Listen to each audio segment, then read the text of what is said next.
Hi, my name is Alek Karagozyan, and I am a junior at Belmont High School in Belmont, Massachusetts.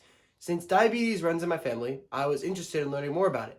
More specifically, I wanted to see how the COVID-19 pandemic affected diabetes patients. During my initial research, I came across some surprising trends, which led to me to change my direction to pursue my current research. You are all probably already familiar with diabetes, one of the fastest growing and most prominent diseases affecting our society today.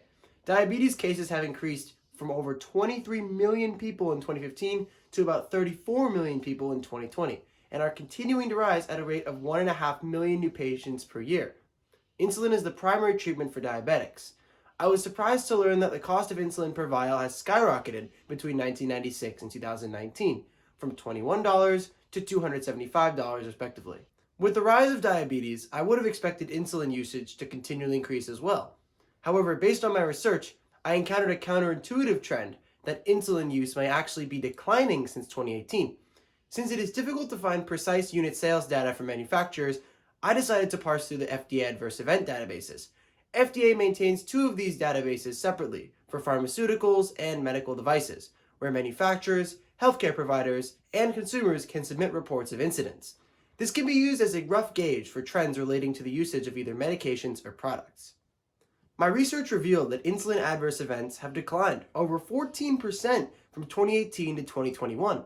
Likewise, insulin pump adverse events have also declined over 16% from 2018 to 2021. Certainly a surprising result. I also looked into the use of continuous glucose monitors, relatively new devices that allow patients to measure their insulin levels instantly and on demand. The adverse event reports for these devices have increased by about 44% over the same time period, which makes sense given the rising number of diabetes patients. I can think of two possible explanations for this phenomenon.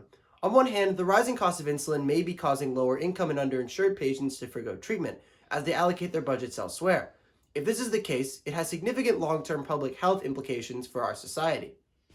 The other possible explanation is that frequent readings from continuous glucose monitors may enable diabetes patients to notice smaller changes in their glucose levels.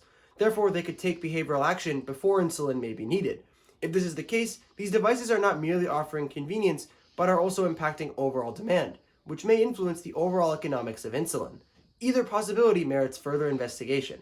Although I started this project by focusing on the COVID-19 pandemic's effects on diabetic patients, I feel that I have uncovered something even more important with potentially long-term ramifications.